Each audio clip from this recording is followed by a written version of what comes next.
Well, hello, my dears. Daniela here, and welcome to Spa Marketing Made Easy.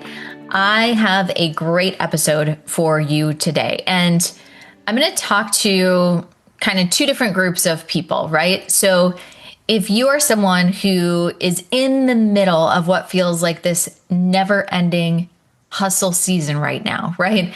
And when I say hustle season, I'm saying if you're telling yourself that once you get through this particular stretch, once you find someone for front desk, once you hire your next provider, once you finish paying your device off, once you get your build out, you can move into your new location, things are going to settle down and you're finally going to be able to breathe.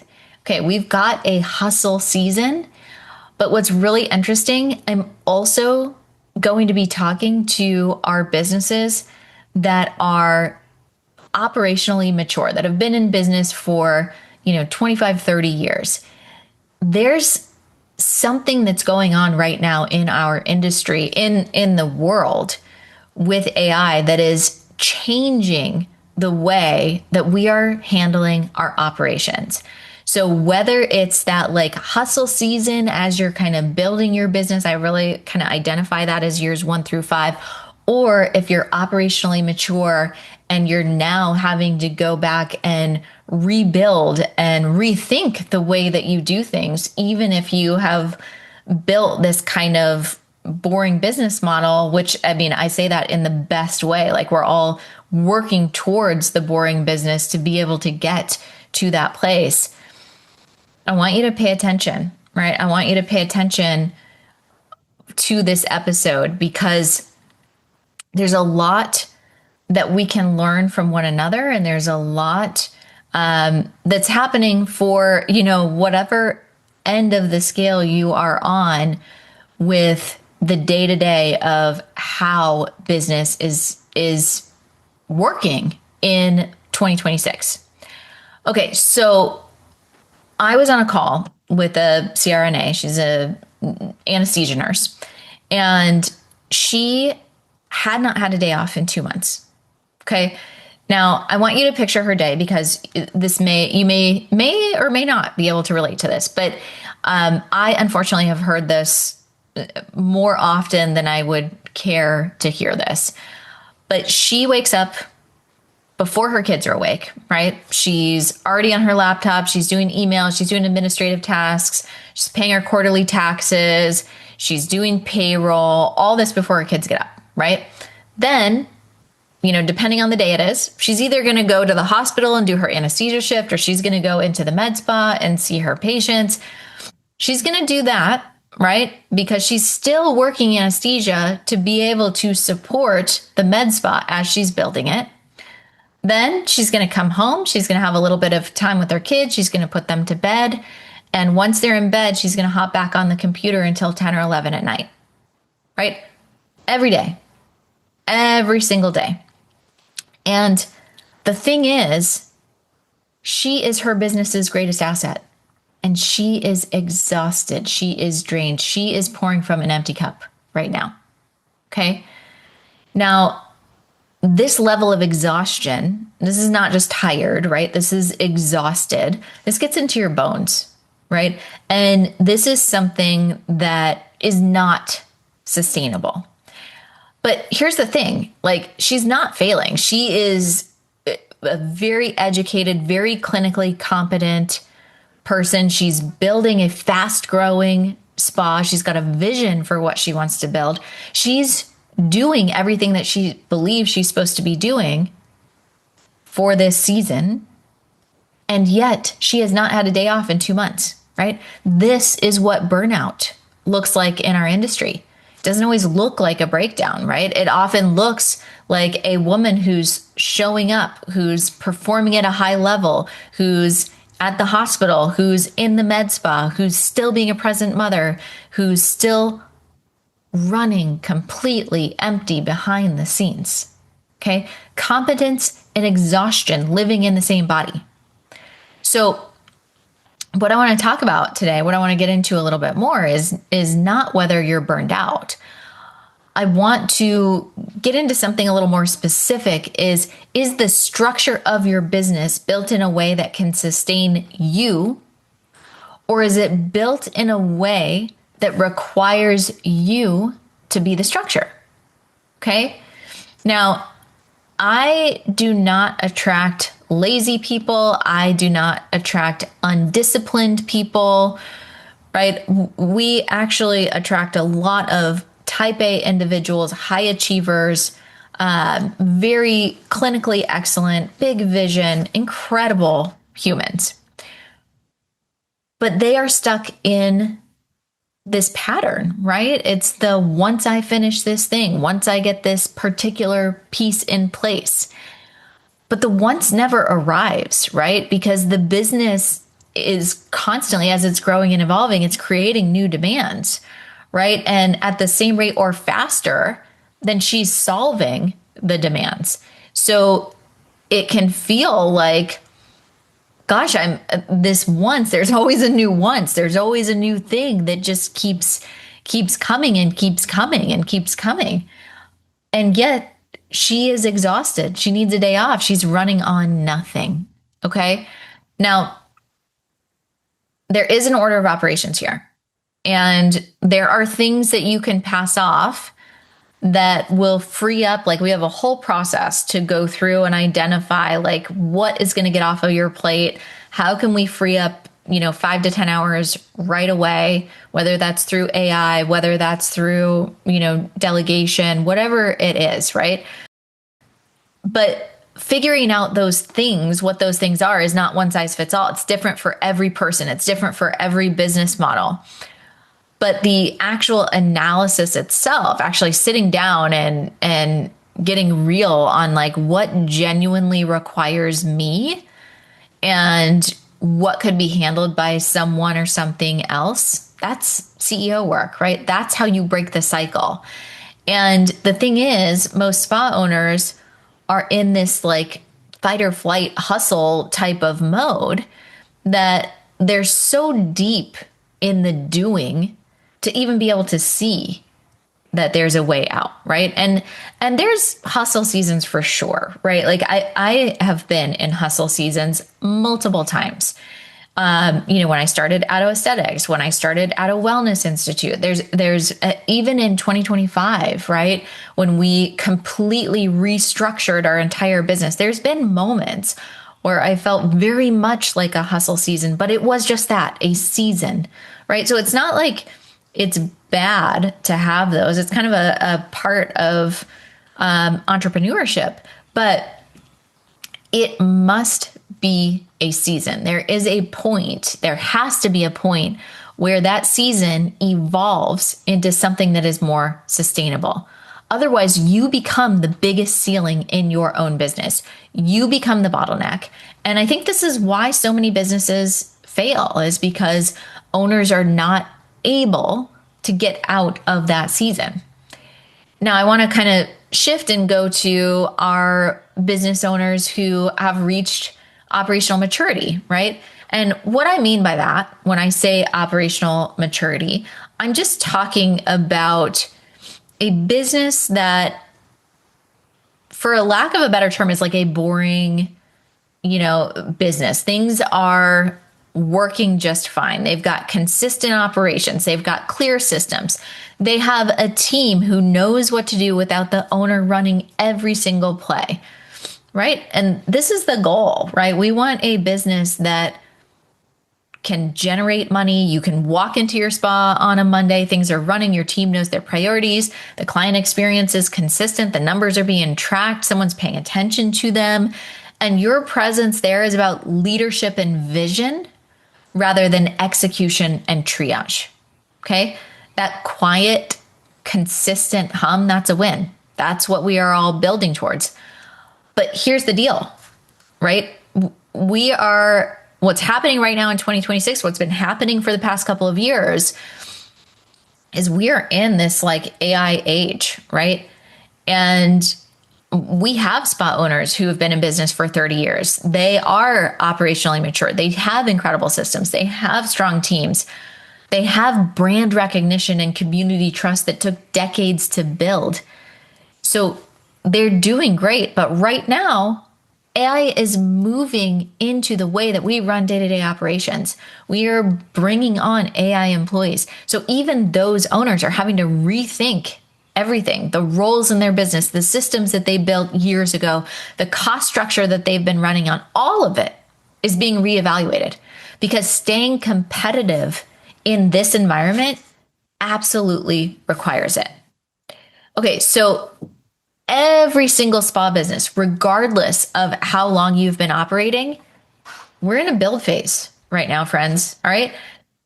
Not starting from zero, not throwing away what you built, but you are building, rebuilding the infrastructure of how your business runs.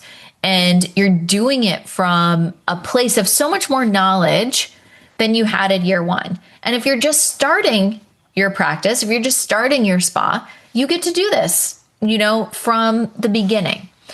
Now, for those of you that are have achieved this great level of success with this operational maturity, that might trigger something in you. You might feel like you're going backwards. You might feel like you should be past this.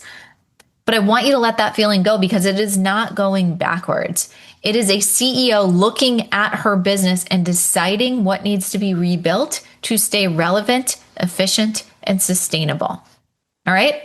So when a spa owner is trying to grow or when they're feeling stuck, the first instinct almost always is to look outward, right? Maybe we want to get a new machine, right? Maybe that's how we're going to compete. Maybe we want to bring in a new skincare line. Maybe there's some marketing trend. Maybe there's a new social media strategy. They're looking for the thing that's going to change the trajectory, right? And sometimes a new treatment, a new machine, sometimes that is the right move, right? I'm not saying that it isn't, but your business does not need another trend. It needs a model that can support the trend. All right. So when you're clear on who you're here to serve, the trends actually get more simple, right? Because the question is no longer what is everyone doing? It becomes, does this matter to her? Right? Think about this with like head spa. If you are someone who like for certain businesses, a head spa is the most incredible thing. And for other businesses, it is such a trend that is going to eventually like pull them off track and not make them any money. And we can see that with so many different types of devices, right? So if it belongs in your business or if it doesn't belong in your business should be determined by who your ICA is, your ideal client avatar. Doesn't matter how popular it is, on Instagram, it matters. Is it popular for your ICA? Okay.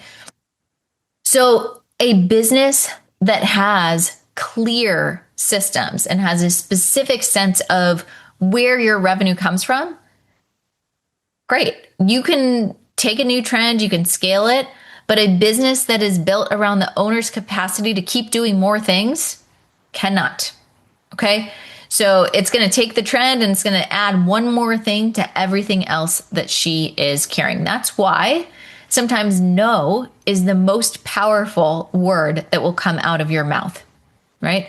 No is a complete sentence. You do not have to say yes to every trend, to everything. You got to sometimes put your blinders on and go full speed ahead with what you know is right for you. Now, when I have a client, I'm going to shift a little bit here. When I have a client that steps out of the treatment room, and this is, again, a thing that I hear a lot because when they either get out of the treatment room, they're like, what am I supposed to be doing? Or I don't feel needed. There's all kinds of emotions that come up, right? And I had one client early in our work together, and I said, listen, I want your main focus this year to be getting out of the room. And she thought I was out of my mind. Okay. She was like, okay, I'll get down to 2 days a week.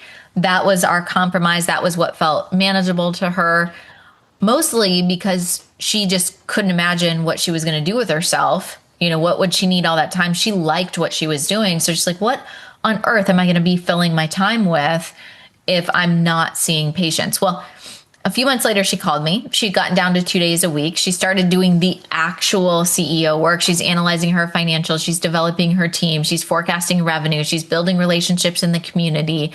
She's creating the vision of what she wants her business to look like. And she said, I don't know how I can handle 2 days in the room. I got to get fully out. Like, there is so much to do. And it was so funny. There's so much more that she didn't even see, right? She was like, I felt like I had blinders on because my mind couldn't even comprehend the things that weren't getting done in my business because I was so focused on the patient in front of me, right? This is normal, guys. This is a normal thing. And this is just your maximum when you are kind of at capacity in the room. You're excellent at your clinical work. You're fully present for your patient.